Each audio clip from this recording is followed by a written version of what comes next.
Welcome to another Grief Talk Coffee Chat episode. I'm your host, Vonne.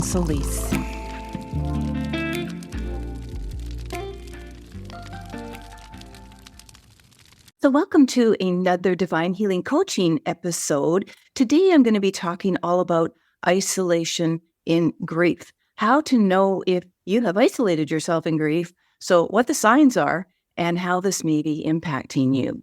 First, let's talk about the signs. And you may be experiencing one or a combination of just some of how isolation presents in our environment in grief. So how these signs may be impacting you. You believe that your bereavement has handed you a life sentence that you'll never be able to escape. You think that nobody gets you. You prefer to be alone. Your family and friends have bailed on you. Your personal relationships have fallen apart. Your family life is in a mess. You don't have any support. You believe that life has dealt you a bad hand. You can't focus. You can't meet your obligations. You actually may be having financial problems and scared you're going to lose your job because you really inside know that you can't deal with the pressure. You live in fear about everything. You think you're going crazy, but you don't know what's wrong with you. You don't know where to turn for help. Your inner world is dark and scary. You do not believe that your life is going to get any better. Mostly you miss your loved ones so much you don't know if you can survive the pain, and you may not even really care. So here's some of what you may be feeling and a whole lot more. Confused, angry, hopeless, afraid, guilty, sad, bad, fatigued, stressed, distracted, depressed, lonely, vulnerable, hurt, abandoned, powerless, ashamed, frustrated, numb, helpless, disrespected, threatened, unseen, and the list goes on.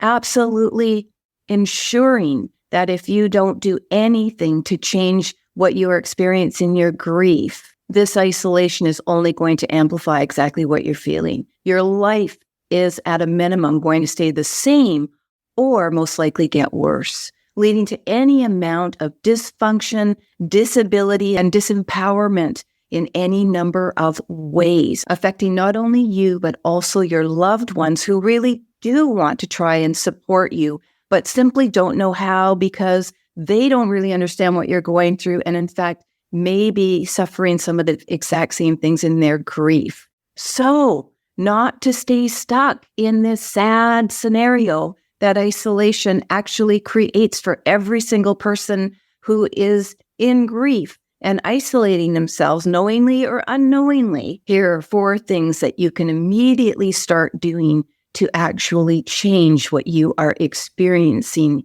in your grief so that you aren't so isolated. Number 1 is acceptance, understanding and accepting. Here's where I am. Now, what am I going to do about it? Well, there will be days that you're going to still feel any or all of the above that I just mentioned. Honor them, but don't let yourself stay there, even if the freedom that you are seeking is still only in your mind for today. The next one is community. Find at least one online community that fits the type of grief that you are experiencing. Start with a search in Facebook or online grief groups that speak to your type of loss. Some that may offer even physical support in your community that you can attend in person. Support groups cost absolutely nothing to become a member, and you can observe the conversations by scrolling through the messages for a while before you decide to join, to see if this space really is what you're looking for, and if you do want to become a member and even share some of your story. Communities may expand for you over time, which is great. The more that you expand in your healing, if they are used correctly. The third one is connection. In any community, you can probably find at least one person that you feel an affinity with and actually can become online pals with. I did this in my own grief for the very beginning in my grief with about 3 to 4 people. And some of these relationships lasted with daily or weekly emails back and forth for up to 3 years.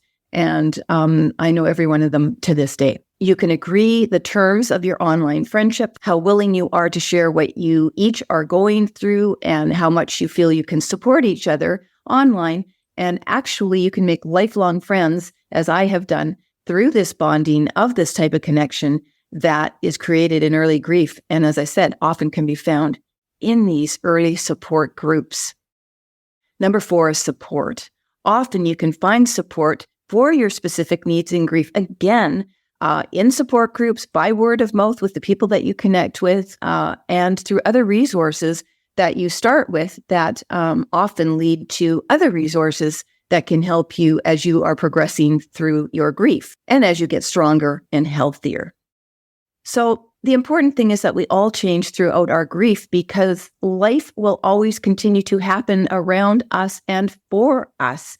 And as such, we all have to bring newness into our grief, because while we can stay relatively static emotionally and actually in our life view, we simply cannot physically stay static.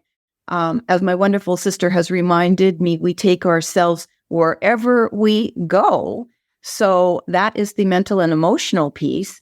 And this is why it is so important to understand every part of what you are experiencing in your grief throughout every bit of this process for you, and decide what you want to do with that moment, in that phase, or in going forward, however you define what you are struggling with and how you're feeling isolated. When you free yourself to be who you are, and we largely do this by sharing our stories, even with just one person to begin with, verbalizing, writing about it, but I'm talking about really verbalizing what's actually happened to us, claiming who we are authentically. This happened. I lost my child to suicide. I lost my partner. Whatever your loss was that has presented as, hugely isolating for you in your grief, finding your voice and being able to speak about it, as I said, even starting with just one person, will help you give up the pressure to be who you are not and discover what you really need and want throughout all of your bereavement, which, by the way, will always be a part of you for the rest of your life.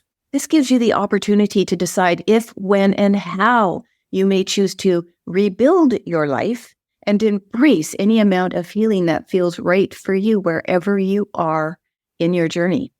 I'm going to say one word here about healing.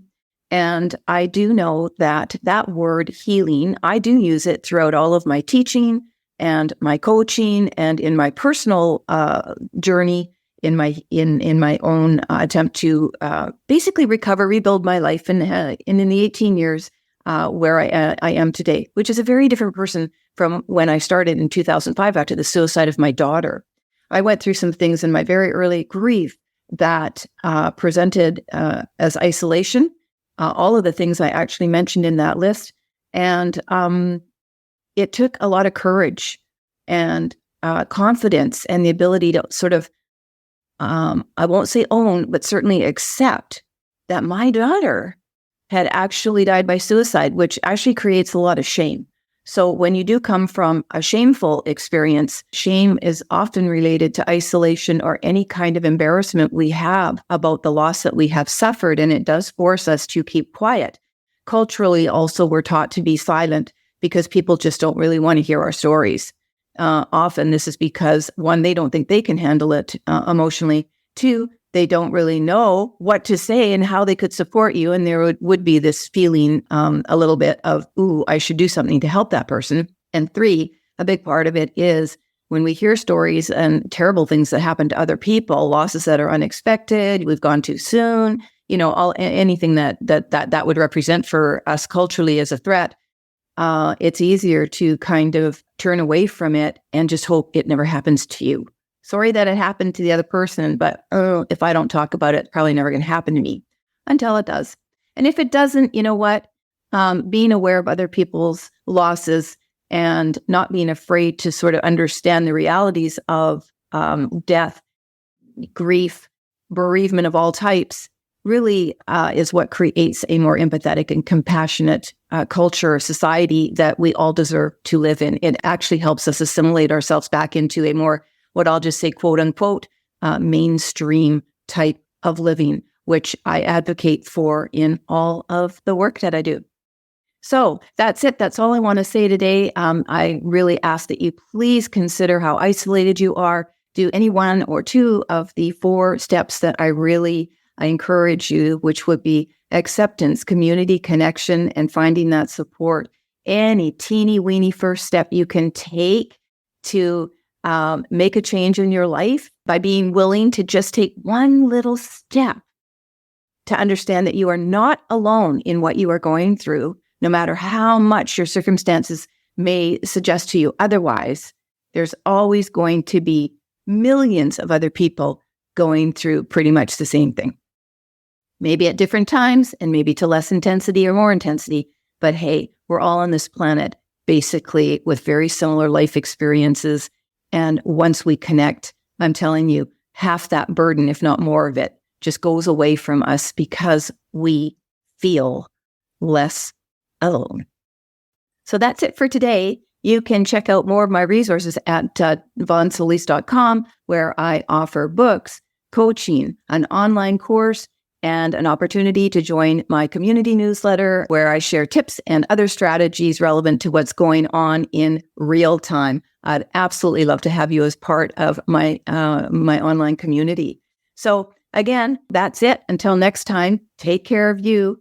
Thanks for watching. Thanks for listening.